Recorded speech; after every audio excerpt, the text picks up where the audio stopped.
किसी स्वयंसेवी संगठन का इतने लंबे समय तक इतना कड़ा विरोध और कटु विरोध कर सकते हैं? क्या क्या नहीं हुआ, झूठे आरोप मढ़े गए। और मुझे आपत्ति है गोडसे का नाम लेने के बारे में, और हम गांधी के प्रति आदर प्रकट करते हैं। आप कहेंगे ये आदर नहीं, ये दिखावा है, तब तो फिर कोई बहस की गुंजाइश नहीं है, तब तो हमारे और आपके बीच में कोई मिलन भूमि नहीं है। 30 जनवरी 1948 शाम 5:10 नई दिल्ली।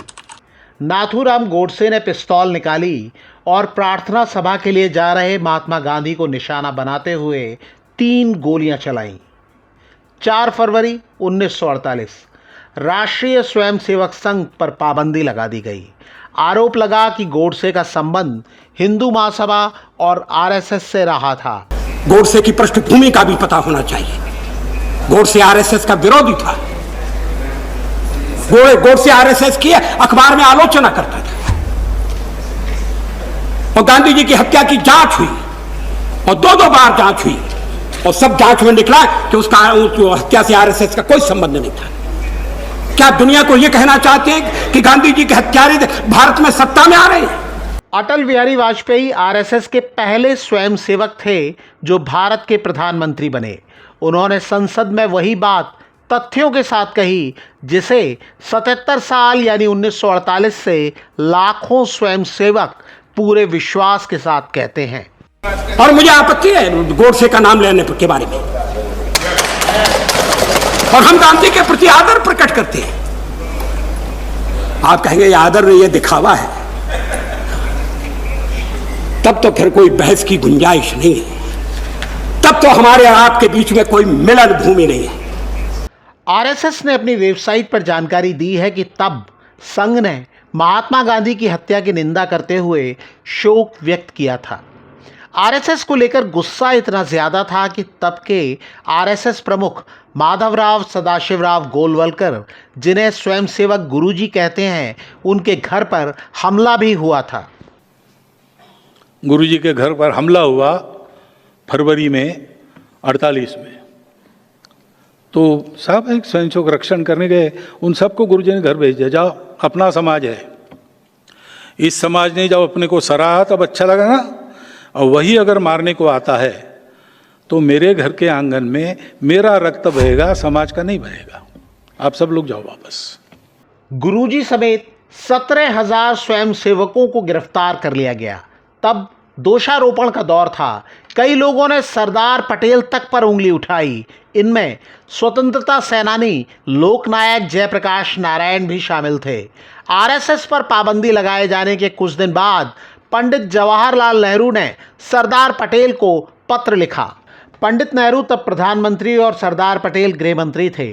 26 फरवरी 1948 के पत्र में पंडित नेहरू ने लिखा, गोडसे ने बापू की हत्या की। इसके बारे में यहाँ दिल्ली में, मुंबई में और अन्य स्थानों पर जांच पड़ताल हो रही है। फिर भी मुझे ऐसा लगता है कि और बड़े षड्यंत्र का पता लगाने में सच्ची कोशिश की कमी रह गई है।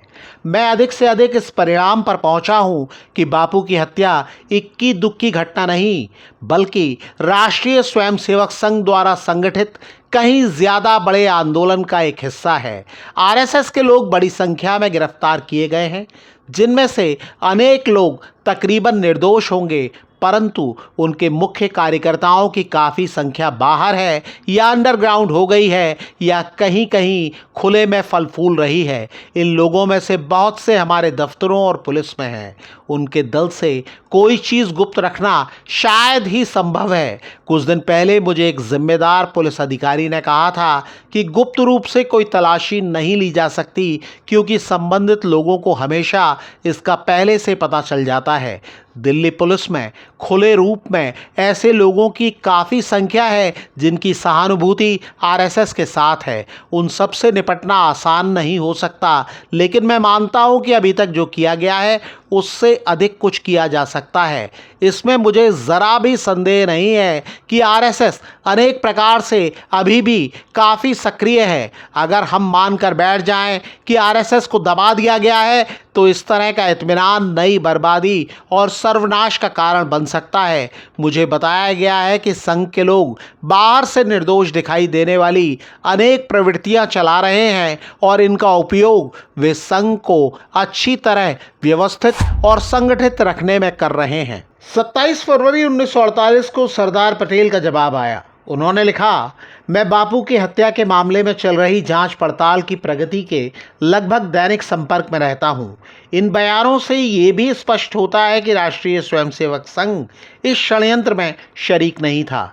सावरकर के सीधे मार्गदर्शन में हिंदू महासभा के एक कट्टर वर्ग ने ये षड्यंत्र रचा, उसे आगे बढ़ाया और अंतिम परिणाम तक पहुंचाया।